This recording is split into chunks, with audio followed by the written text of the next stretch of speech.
একদিকে বসিরহাট সীমান্তে যখন যুদ্ধের দামামা বাজছে, ঠিক তখনই এক উজ্জ্বল মানবিকতার দৃষ্টান্ত স্থাপন করল পুলিশ এবং সীমান্তরক্ষী বাহিনী। কি ঘটেছে আসল ঘটনা শুনুন তবে। একদিকে ভারত পাকিস্তান সীমান্তের 94 কিলোমিটার জুড়ে চলছে বিএসএফ এর কঠিন নজরদারি ও যুদ্ধের প্রস্তুতি। অন্যদিকে উত্তর 24 পরগনার বসিরহাট মহকুমার হাসনাবাদ থানার উদ্যোগে টাকির একটি বেসরকারি হাসপাতালে আয়োজিত হলো এক রক্তদান শিবিরের। এই শিবিরে শুধু পুলিশ আধিকারিকই নন, কাঁধে কাঁধ মিলিয়ে রক্ত দিলেন 74 নম্বর ব্যাটালিয়নের সীমান্তরক্ষী বাহিনীর জওয়ানরাও। বসিরহাট জেলার পুলিশ সুপার হোসেন মেহেদি রহমান, অতিরিক্ত পুলিশ সুপার দুর্বার ব্যানার্জি, এসডিপিও ওমর আলী মোল্লা এবং আইসি গোপাল বিশ্বাসের মতো উচ্চপদস্থ পুলিশ কর্তাদেরও উপস্থিতিতে এই রক্তদান শিবিরে এক ভিন্ন বার্তা পাওয়া যায়। সীমান্তরক্ষী বাহিনী আধিকারিক রাজার নেতৃত্বে বহু জওয়ান স্বতঃস্ফূর্তভাবে রক্তদান করে বুঝিয়ে দিলেন দেশের সুরক্ষার পাশাপাশি মানুষের জীবন বাঁচানোরও তাদের অন্যতম কর্তব্য। রক্তদানের এই মহৎ উদ্যোগের মাধ্যমে তারা ঐক্যের ও সম্প্রীতির বার্তা দিলেন, প্রমাণ করলেন যে কোনো আপৎকালীন পরিস্থিতিতে দেশবাসী একজোট হয়ে মানুষের পাশে দাঁড়াতে প্রস্তুত। এই রক্তদান শিবিরের একটি বিশেষ দিক ছিল পরিবেশের সচেতনতা বৃদ্ধি করা।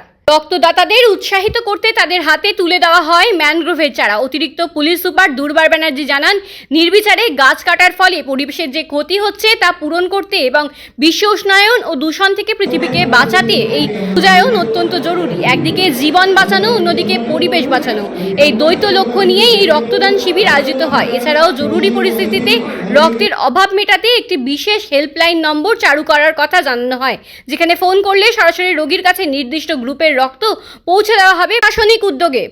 এই উদ্যোগ নিঃসন্দেহে জেলার রক্ত সংকট মেটাতে এক গুরুত্বপূর্ণ ভূমিকা নেবে বলে আশা করা হচ্ছে।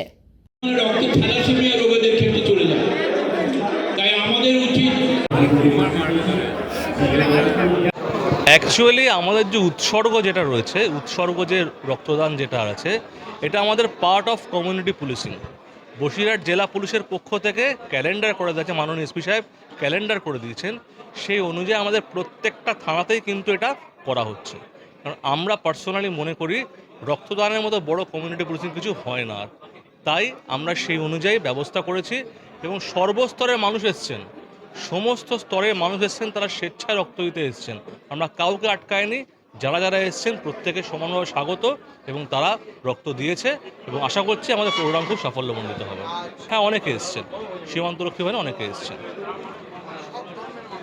সমস্ত ধর্মের মানুষ, সমস্ত বর্ণের মানুষ, সবাইকে আহ্বান জানানো হয়েছিল আসার জন্য।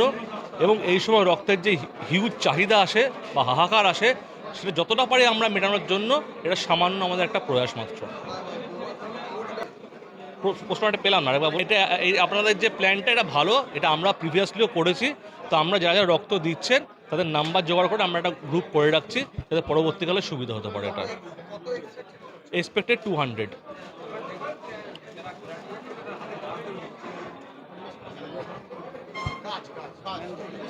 আচ্ছা, এটা পরিবেশ বাঁচানো সবাই জানে যে এটা একটা প্রয়াস আমাদের, যে আমরা সেই পার্টটা আমরা রাখতে চেয়েছি যে আজকের দিনে যেখানে হিউজ পলিউশন চলছে, সেখানে গাছ আমাদের একটা কি কত বড় একটা বন্ধু আমাদের, সেটা জানানোর জন্য বেসিক্যালি এটা একটা আমাদের সিম্বলিক একটা গিফট একটা।